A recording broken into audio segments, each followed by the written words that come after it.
I remember when the game Genshin Impact was released a little under 2 years ago. I was instantly captivated by the world, the music, and the characters.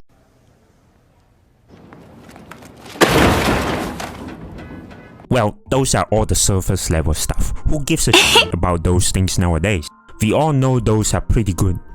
Well, maybe not the world, not in my humble opinion. We can talk about that in future episodes. Today, we are here to talk about the story of this game. Ah yes, this guy, trying to sneak up on the story when majority of the players are angry about skin colors. Look at him go! As you all know, Genshin Impact being an overall aesthetically good-looking live service game, accompanied by great music, takes ages to update its stories. Just gonna be clear, every time I talk about the word story from now on, I'm probably referring to the Archon quest. Every major version update that comes by about a year at a time signifies the end of one nation's story and the beginning of the other. Assuming this game is trying to tell like 10 chapters of stories. Yeah, it would take like 10 years to complete. Oh, I am just also excited. On the other hand, the open world locations that miHoYo will release alongside the new story can mostly be explored within months, if not days at a time. So basically, the game's potential in terms of what sort of content could be offered to the players is heavily locked behind stories that take too long to be released to the public. Some people might say, man, the stories are high quality, they also have extremely good looking cutscene, and those things take time to make, man. Don't you think that is beyond unreasonable to tell them to speed up their storytelling? Look, there are more ways to attack this problem than just speeding up the storytelling, even though that is actually the best way, because there's this neurological phenomenon called the attention span problem. You know, when most people experience the high quality visuals and vocals for the first time, a lot of them would get pumped, no doubt. You can take a look at how many people have gone crazy at the Harbinger teaser, but then they realize it would take at the very least another month and a half to get even a single update on the story. The hype level would just go down and dissipate over a number of weeks. One way miHoYo could have tried to solve this problem is to break down the acts we have right now into even smaller pieces and release them across smaller windows, just like what they have already been doing with the different locations of the map. Currently, miHoYo has a window of at least 6 weeks to write up a story for Genshin that takes about 1 to 2 hours to be cleared. If miHoYo is a company that works ahead of time, this is very doable. No excuse. If you think this isn't a problem, allow me to give you some examples. There's this dude called xSiLeNt who was once known as the most anticipated character to be released in the near future. Yeah, I would have completely forgotten about this man if YouTube didn't recommend me a video of Tecton playing the Archon quest that talked about this man. There's also this dude in LiYue with a white snake around his neck. I can't remember his name. I can't even be bothered to. And it's not because I'm bad with Chinese names, by the way. I am a Chinese myself. And to be honest, every single act of the story, I find myself struggling to remember what happened, unless if there was a key world building moment, because I have to recall Paimon's dialogue from potentially a month and a half ago, or even 3 months ago, or even a year ago. I don't even remember what I had for lunch yesterday, man. Some people might say, oh, look at this dude trying to blame it on Paimon. Paimon did nothing wrong, man. Yeah, to be honest, JP Paimon actually, she does a good job. What was, in my opinion, wrong though was the lack of overall presence for the traveler. Every time I try to pay attention to the story as a player, I find myself absolutely confused by how the story was delivered. To be clear, I'm not talking about advanced stuff like camera angle, background music, nothing like that. Horrifyingly enough, it is something more basic than that. It is the perspective of how the story is told. Have you, as a Genshin player, ever considered if the story is told in the first person or the third person's perspective? I'm serious. This is actually important for immersion. I mean, I'm trying real hard to figure out if I should insert myself into the story or watch the story as a third person. Oh, stop the drama. The game is obviously trying to tell the story from the first person's perspective here, okay? It's time to stop. Look, first and foremost, the game is played in the third person's perspective, and second to that, the travelers have static designs. They're given their own names and personalities, but they don't have voice acting and has a bare minimum amount of dialogue in the story. At this point, you might point out, isn't this basically a carbon copy of the main characters from the Pokemon games? Yeah man, you're right, yeah. Has that ever worked well in terms of storytelling throughout the 8 generations of the Pokemon games? If it did work well, it was probably because the story was simple and straightforward enough that a completely bare-bone character would have done the job. Catch them all, challenge the 8 gyms, fight the antagonists, crush your rivals, and eventually become the very best with bare minimum amount of dialogue and world building. And you know what? People actually play the games for these elements. What about Genshin though? If you have ever seen any Genshin ads on YouTube, what do they say? It is all about the world, isn't it? And also the free 20 summons. Yeah, you know, good deal, you know. What a steal. What about the twin sibling? Where the f is the twin sibling? I thought that was important for the main character. I mean, you know, isn't finding the traveler's lost sibling the main plot of the story? Like that is the exact reason why the main characters started their journey in the first place.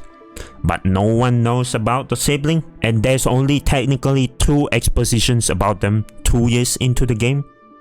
Excuse me? What is going on?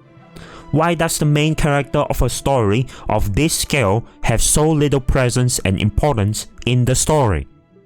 I mean, it's not even like the stories that came after that are strong enough to take over the original motivation. People simply lost their care for searching for the twin sibling because the storytelling is too damn slow for them to care. In Mondstadt, the traveler talked to Venti, and Venti probably said something like this.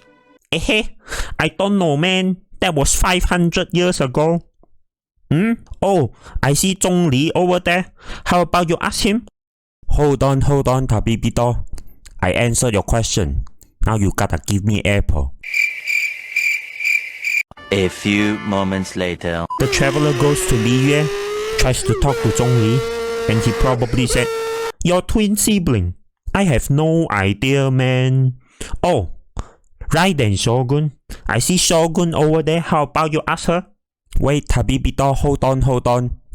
Do you have some Mora with you by any chance? A few moments later.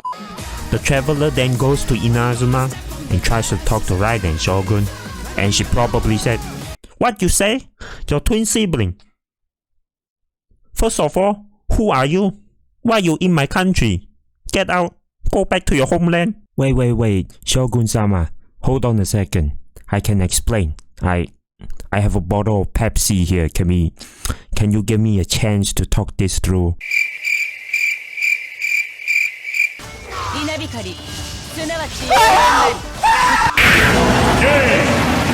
If the main character's original motivation to start their journey was what started the story in the first place, then maybe giving the main character a completely bare-bone design such as the ones in the Pokemon games is one of the worst treatments a main character of a story-driven game can ever get. In my opinion, okay? This is not fact. This is my opinion. Seriously. Every time I play through a story, I feel bad for the main character. Ooh, my heart is broken. Mihoyo, you are tearing me apart. Just give the main character full dialogue and voice acting, raise the VA's pay, tell the story from a third person's perspective, and the immersion problem will mostly be gone. I'll guarantee you that it's gonna be better, way better. Apart from how the traveler as the main character gets, in my opinion, horrible treatments, most other playable characters come across as a bit too perfect and charismatic. Most of them don't feel very relatable to me, mostly because I have no idea what happened to them in their past for them to develop such characteristics. Just to name a few examples that are in fact relatable to me, we have xSiLeNt, Fischl, Mona, and Kazuha from the latest event stories, and maybe Yula, Itto, or maybe the Archons, I don't know. Whenever we play through the stories as a player, we always see and interact with the characters at the present, and only in the latest event of Golden Apple Archipelago do we witness the past of the aforementioned 4 characters and see with our very own eyes the character development of these individuals. I'm sure a lot of you know about a rule of thumb for visual-based storytelling, and that is to show, not tell. But a lot of Genshin Impact stories are tackled the other way around. They were told, narrated, heavily narrated. There were some instances that were shown, I'll acknowledge that, but most of them were told, and they're boring. And some of them don't even add to the Archon quest. For example, we have Jean. Look, I have no hate for this character. All I'm trying to question here is, what was the point of her story quest? If the point was to tell us how she's a very responsible woman who does her very best to lead the Favonius Knights, and how she looks up to a certain individual who has zero presence in the bigger picture of the main story, then there's no point to telling the story, because it adds nothing. The one thing that matters, the fact that Jean is a very hardworking and responsible woman and she deserves day offs, well, we already know about that through the way she conducts herself as a person in both the open world and the Archon quest. There is no point in telling this story apart from pointless trivia for people to brag about how much useless shit they know about the game. What about the better ones? Let's say Arataki Itto. The story of Itto very clearly talks about the origin of the Oni and how they were not welcomed by humans, and all of that was packaged as a fairy tale and presented in some variant of PowerPoint format to explain the main conflict of the story. But once again, that's tell, not show. All I could say at this point is that, you know, that the high quality cutscene, it was kinda cool. The domain, it was well designed, I'll admit that. The old and dated conflict between the red Oni and the blue Oni was somewhat explained and reconciled. What happened to the blue Oni after that? I don't know, man. It was never mentioned. At this point, in my humble opinion, all the different stories that you can experience in Genshin Impact has a good amount of depth and potential. Some of the good examples can be the story of Tepe. Yula's and Itto's stories had potential too, but once again, most of them were heavily narrated, not shown. Some might point out at this point that this method of storytelling is more realistic because that is the only way someone can recite their past experience, and that is to tell it. Dude, I commend you for pointing this out. That is a damn good point, but we are playing a game here. There are aspects of real life that are appropriate to be brought into a video game, and there are aspects that are not. This form of storytelling is not one of them, because the main character, specifically in this story, has their own personality and backstory, but you are sacrificing that, and on top of that, the overall presence of the main character themselves, just to offer a storytelling experience that isn't even that engaging in the first place. This might be just my own personal preference, but when I played the story, I expected an epic story about the traveler and friends. Not Paimon and friends, and certainly not friends. Just no.